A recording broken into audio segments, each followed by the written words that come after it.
स्वागत है मित्रों हमारे चैनल भारतीय काव्य शास्त्र उसके सिद्धांत में। आज डॉक्टर वी रामकोटी अपने श्रुति श्रोताओं के लिए अपने द्वारा रचित पुस्तक भारतीय काव्य शास्त्र और उसके सिद्धांत का यूट्यूब चैनल पेश कर रहे हैं। इस चैनल के अंतर्गत श्रोताओं को मिलेंगी उनके द्वारा रचित पुस्तक भारतीय काव्य शास्त्र और उसके सिद्धांत की संपूर्ण वाणी। इस पुस्तक का परिचय सर्वप्रथम करवाना मैं अपना दायित्व समझता हूँ। पुस्तक को लेखक ने 11 अध्यायों में विभक्त किया है।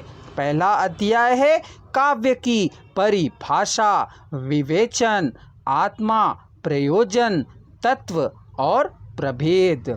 पुस्तक का अगला अध्याय द्वितीय अध्याय है रस सिद्धांत। तीसरा अध्याय है अलंकार सिद्धांत। चौथा अध्याय है रीति सिद्धांत।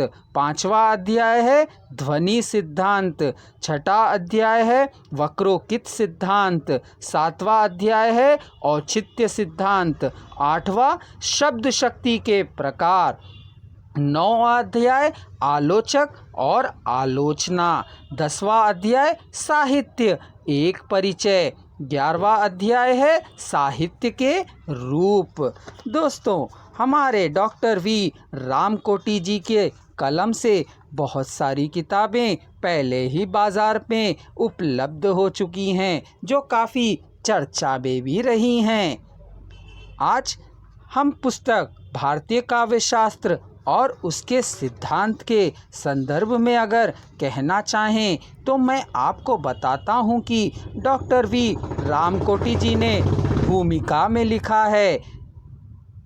जैसा कि हम जानते हैं कि साहित्य एक भाषिक कला है, उसके अपने सामाजिक, सांस्कृतिक, संवेदनात्मक सरोकार और संकल्प भी होते हैं। ऐसा भी कहा जाता है कि संसार भर की भाषाओं में साहित्य का विकास अनेक चुनौतियों एवं परिवर्तनों का साक्षी रहा है। इतनी सारी विधाएं इतनी सारी दिशाओं में सक्रिय है कि पाठक, श्रोता, दर्शक के लिए साहित्य के संपूर्ण अवदान का साक्षात्कार अब एकदम असंभव हो गया है।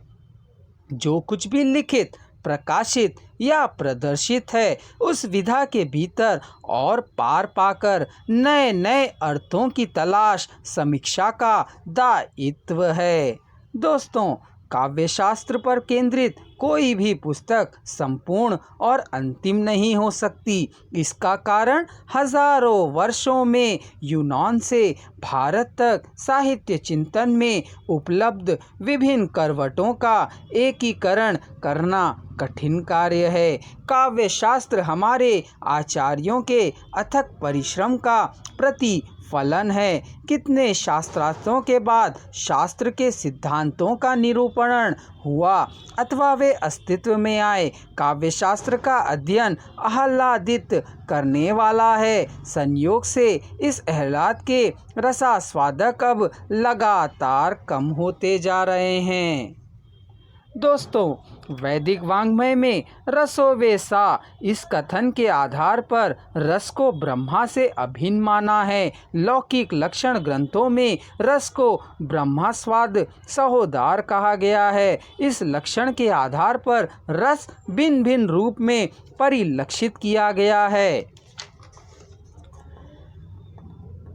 दोस्तों, यहाँ मैं कहना चाहूँगा कि जब मुझे मेरे आत्मीय मुझसे पूछते थे कि इस पुस्तक में आप नवीन क्या देना चाहते हैं, तो मैं बताना चाहूँगा कि कुछ ऐसी स्थिति एक बार आचार्य अभिनव गुप्त के समक्ष भी आई थी जब वे रस प्रकरण के पूर्ववर्ती आचार्यों के परीक्षण के उपरांत पूर्व पक्ष यह पूछ बैठा। ठीक ऐसा भी मेरे साथ हुआ। तब मैंने भी आचार्य अभिनव गुप्त का कथन यहाँ दोहरा दिया। वह था उक्तमेव ही तत्मुनिना नातु अपूर्व किंचित।